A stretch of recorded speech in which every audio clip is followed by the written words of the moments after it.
Bonjour à tous, alors aujourd'hui je vous propose donc un exercice sur les probabilités pour le bac avec une première partie sur les probabilités conditionnelles et une deuxième partie qui traitera de la loi binomiale. Donc on est parti tout de suite, le texte. Dans un supermarché, on réalise une étude sur la vente de jus de fruits sur une période d'un mois. Voilà. Et on nous dit 40% des bouteilles vendues sont des bouteilles de jus d'orange. Ensuite, 25% des bouteilles de jus d'orange vendues possèdent l'appellation pur jus. Ensuite, une autre phrase, je vais mettre ça d'une autre couleur. Parmi les bouteilles qui ne sont pas du d'orange, la proportion de bouteilles pur jus est notée X, où X est un réel de l'intervalle, donc 0, 1. Et quatrième information, par ailleurs, 20% des bouteilles de jus de fruits vendues possèdent l'appellation pur jus. Voilà. Et donc, on va prendre au hasard une bouteille de jus de fruits, d'accord, qui a été donc passée en caisse, et on définit les événements. Donc, O, ça va être jus d'orange, donc le O c'est pour orange.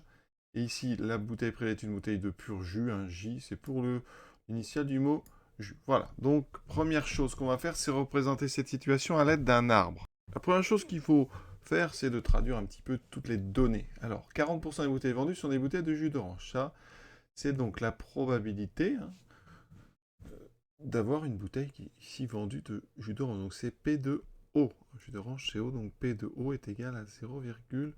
Alors ça nous donne envie, ça, un petit peu, de commencer un arbre avec O et O bar. On verra si ça marche. Donc ici, on va mettre 0,4 et 0,6. Ensuite, qu'est-ce qu'on peut dire? 25% des bouteilles de jus d'orange vendues possèdent l'appellation pur jus. Ça veut dire que là, on ne regarde que des bouteilles de jus d'orange. Donc c'est une probabilité conditionnelle. Ici, c'est la probabilité d'avoir du pur jus, mais sachant qu'on ne regarde que les bouteilles de jus d'orange. Donc c'est P de J, sachant O. Et ça vaut donc 25%, donc 0,25. Ça, c'est très bien parce que dans notre arbre, c'est un chemin qui va de O à J. Et donc, ça tombe bien parce que nous, on est déjà ici à O, donc on va aller à J. Et ici, on ira donc à J bar. Donc l'arbre ici semble bien convenir à notre exercice. Il faut vraiment que les probabilités conditionnelles soient dans le bon sens. Il faut des conditionnels ici avec O. Ici, je mets mon 0,25, vous voyez, c'est cette petite branche. Et donc ici, j'ai 0,75. Ensuite, on continue. Est-ce qu'on peut compléter encore? Parmi les bouteilles qui ne sont pas de jus d'orange, donc ça c'est encore une conditionnelle, et ça c'est très bien parce que on regarde les hauts bars, donc notre arbre est très bien. La proportion de pur jus, donc ça c'est P2J, sachant au bar, et encore une fois dans l'arbre, eh bien c'est ici. Et donc ici on va mettre 1 moins X, P2J, sachant au bar. Par ailleurs, encore une info, 20% des bouteilles de jus de fruits possèdent l'appellation pur jus. Ça, c'est P2, ici, pur jus.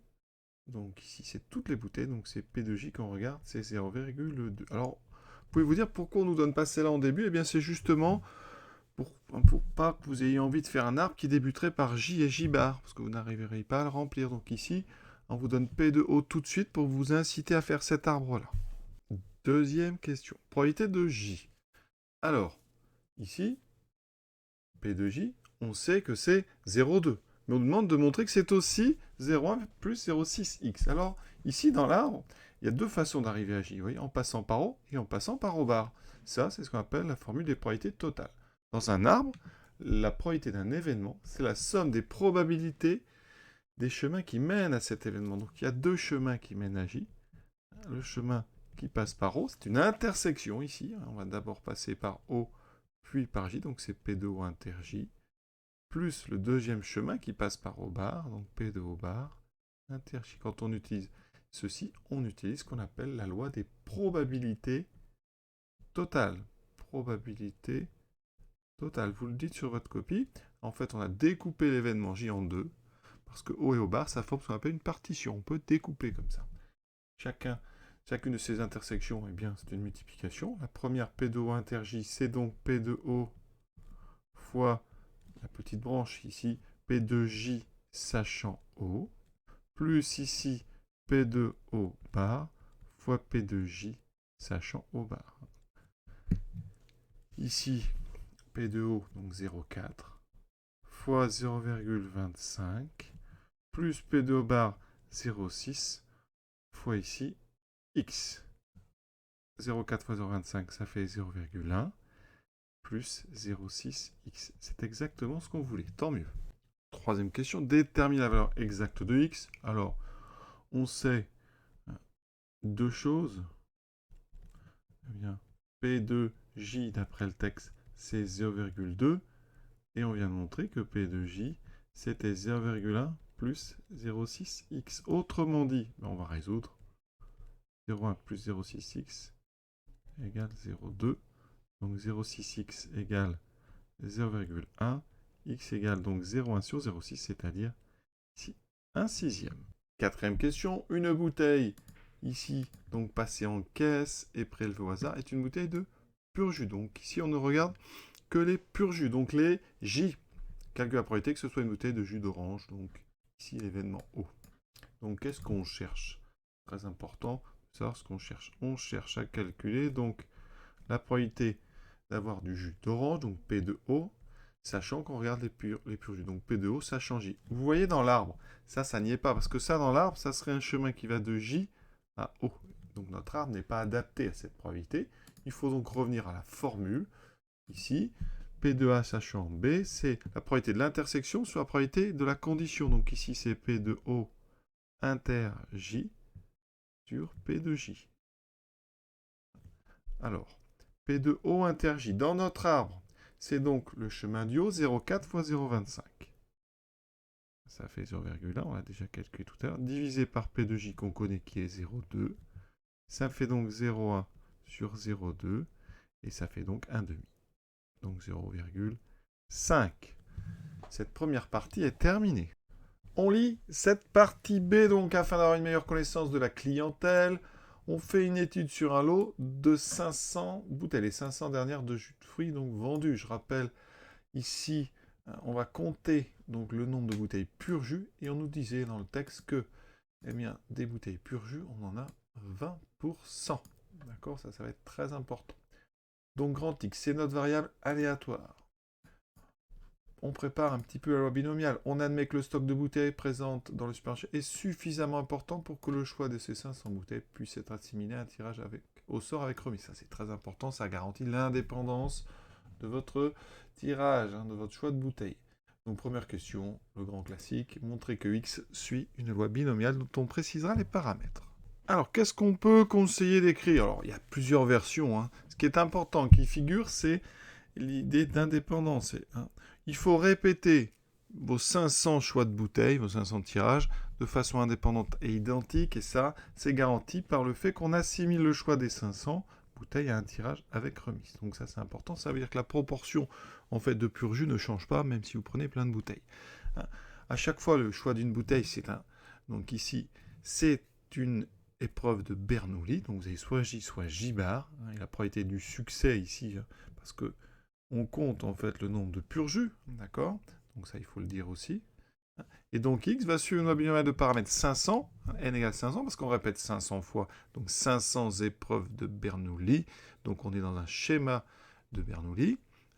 Et on a la probabilité du succès. Ici, on compte les pur jus, qui sera donc la probabilité de J, qui est 0,2. Voilà.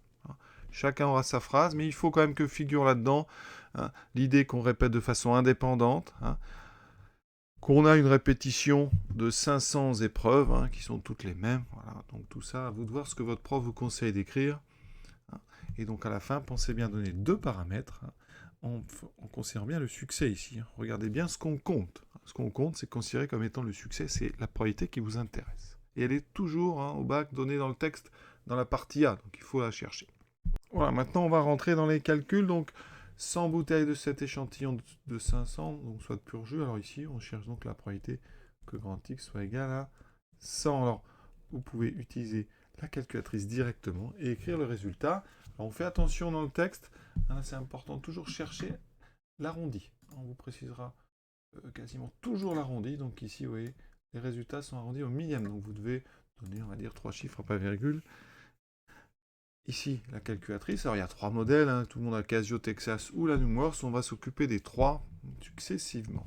Donc, on commence avec une Casio. Alors, vous allez dans le menu statistiques. Voilà. Vous allez dans distribution ici, F5, puis binomial F5. Ensuite, vous prenez pour faire P de X égale, vous allez prendre BPD. Hein. Ici F1. Et vous indiquez. Donc ici, il faut qu'il y ait marqué variable. Donc s'il n'y a pas marqué variable, vous le mettez. Vous pouvez mettre liste ou variable. Vous mettez donc variable avec F2. Ensuite, on descend. On veut X égale 100. Donc on met 100. Le nombre d'essais, donc le nombre de répétitions, 500. La probabilité du succès, je vous ai dit 0,2. On valide. Voilà.